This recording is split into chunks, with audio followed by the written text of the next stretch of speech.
হেফাজত ইসলামের আমির মাওলানা মহিবুল্লাহ বাবুসিটি হুজুরকে নিয়ে জামাত ইসলামীর একটা অবাক করা প্রস্তাবনা সামনে এসেছে, যেটা কেউ জানতো না।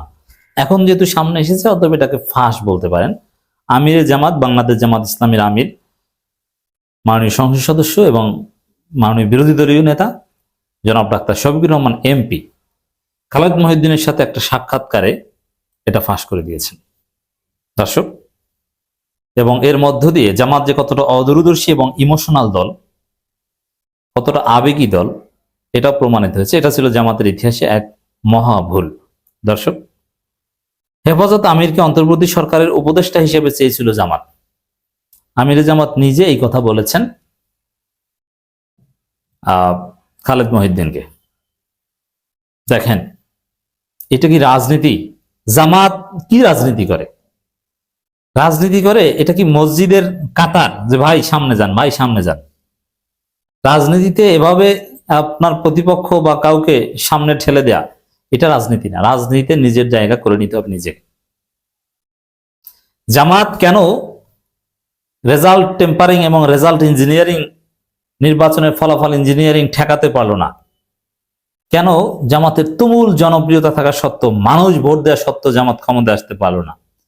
জামাতের এই অযৌক্তিক, অগ্রহণযোগ্য, ফালতু ইমোশনাল সিদ্ধান্তের মধ্য দিয়ে আপনি বুঝতে পারবেন যে আসলে ধরাটা কোন জায়গায় খেয়েছে। এটা বিষয়ে সমালোচনা করতে হবে, জামাতকে সজাগ করতে হবে। আচ্ছা, বাংলাদেশের এক ক্রান্তিকালে, এক ক্রিটিক্যাল মোমেন্টে হেফাজতের আমিরের মতো একজন অযোগ্য, একজন কূপমণ্ডুক, একজন মাজুর লোক, যার ব্রেইন, শরীর কোনো কিছু কাজ করে না, যিনি কথা বলতে পারেন না, যিনি লোকজনকে চেনেন না, যিনি ঠিকমতো নিজে খেতে পারেন না এবং ভুলে যান, এরকম একজন লোককে উপদেষ্টা বানাতে প্রস্তাব দেয় জামাত। কেন? আরে ভাই, জামাতের যে দৃষ্টিভঙ্গি দেখতে পাচ্ছি এখানে, জামাতের হাতে দেশ পরিচালনা গেলে তো দেশ ধ্বংস হয়ে যেত। ভাগ্য ভালো বিএনপি ক্ষমতা এসেছে। তবে হ্যাঁ, জামাত এবার শ্যাডো ক্যাবিনেট চালিয়ে স্মার্ট হোক, প্রিপারেশন নেক বিরোধী দল থেকে, তারপরে ক্ষমতায় থেকে যাক। এবার ক্ষমতা আসলে ডিজাস্টার হতো। যে ড্রাইভারই পারে না তাকে আপনি ড্রাইভারই দিবেন, দেশ তো ধ্বংস হয়ে যাবে। জামাত ক্ষমতা আসলে কি করতো আল্লাহ জানে। সব মনে হয় সিলেট এবং ওই রাজশাহী বিশ্ববিদ্যালয় থেকে ধরে মন্ত্রী বানিয়ে দিত, আর দেশটা লাডে উঠতো 3 দিনের মধ্যে, 4 দিনের মধ্যে পতন আন্দোলন করতো মনে হয়। স্টুপিড ডিসিশন ছিল এটা। হেফাজতের আমিরের মতো একজন অযোগ্য, একজন যে কোনো দিক থেকে, শারীরিকভাবে, মানসিক দিক থেকে, কোনো দিক থেকে যে যোগ্য না, একটা মন্ত্রণালয় চালাবে, একজন সরকারের উপদেষ্টা হবে, এটা কত কঠিন। ডক্টর আফামা খালিদের মতো একজন জাদ্রের লোক, তাকে হিমশিম খেতে হয়েছে। একজন ইনক্লুসিভ লোক, যিনি সবাইকে ধারণ করেন।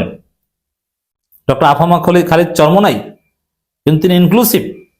তিনি জাকির নায়েককেও কন্টেইন করেন এবং তিনি স্মার্ট একজন ডক্টর, একজন আধুনিক লোক, কওমি আলেম হল একজন আধুনিক, যোগ্য, প্রশাসনিকভাবে অত্যন্ত দক্ষ একজন লোক। তারই আমরা কত সমালোচনা করেছিলাম।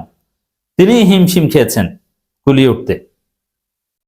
আর কোথাকার কি মহিবুল্লাহ বাবুনগরী, তাকে নাকি উপদেষ্টা বানানোর প্রস্তাব করেছে। এর মানে বিষয়টা হচ্ছে এরকম যে একজন রিক্সা চালককে যদি বিমানের স্টিয়ারিং ধরিয়ে দেন, ককপিটে বসিয়ে দেন, এটা যেরকম একদম বোকামি, হেফাজতের আমিরকে মন্ত্রী করার প্রস্তাব তার চাইতে বোকামি।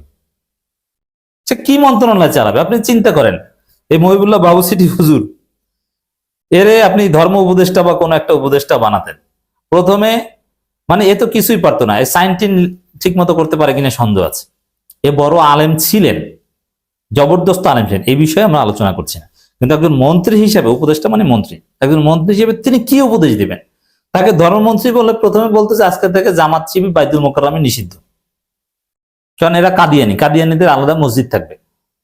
কোন মসজিদে, কোন প্রচলিত মসজিদে জামাত নামাজ পড়তে পারবে না জামাতের লোকজন, কারণ এরা কাদিয়ানীদের চাইতেও নিকৃষ্ট। এরা আলাদা জামাতি মসজিদ, এরা কাটাবন মসজিদে নামাজ পড়ুক, তামিল মিল্লাত মাদ্রাসার মসজিদে, জামিয়া কাশিমিয়া মাদ্রাসার মসজিদে যে নামাজ পড়ুক, অন্য কোন সুন্নিদের মসজিদে, আহলে সুন্নাত ওয়াল জামাতের মসজিদে জামাত শিবির নামাজ পড়তে পারবে না।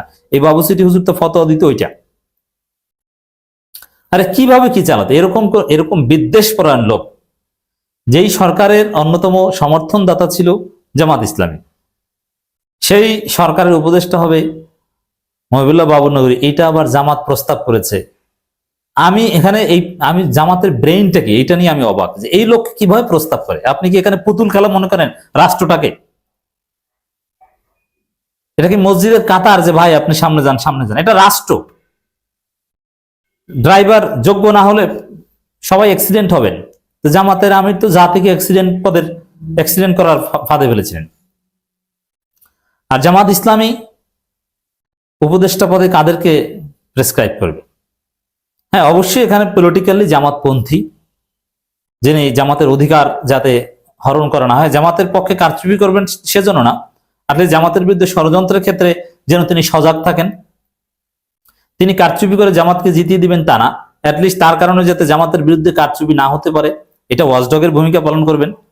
বিভিন্ন জায়গায় জামাতকে বঞ্চিত যেন না করা হয়, জামাতের প্রাপ্য রাইট যাতে পান, এ বিষয়ে তিনি সোচ্চার থাকবেন।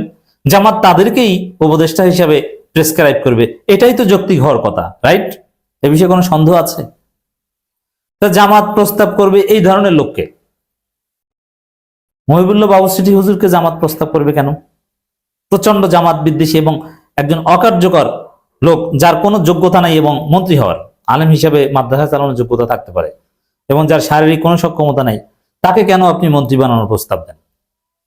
তাহলে আচ্ছা, অন্তর্বর্তীকালীন সরকারের মন্ত্রী বানানোর প্রস্তাব দেওয়া হয়েছিল, তাহলে জামাত ক্ষমতায় আসলে কি তাকে টেকনোক্র্যাট কোটায় বানাতেন? দেশ ধ্বংস হয়ে যেত। এই ধরনের চিন্তা নিয়ে জামাত রাজনীতি করে, এটা কি? আরে ভাই, হেফাজতে ইসলামী তারাও তো এই বাবুসিটি হুজুরকে মন্ত্রী বানানোর প্রস্তাব দিবে না, কারণ জানে যে এই লোক ড্রাইভিং করতে গেলে গাড়ি খালের মধ্যে ফালিয়ে দিবে। হেফাজতে ইসলামী প্রস্তাব করেছে ডক্টর আফামা খালিদকে, যিনি পুরোপুরি যোগ্য লোক ছিলেন।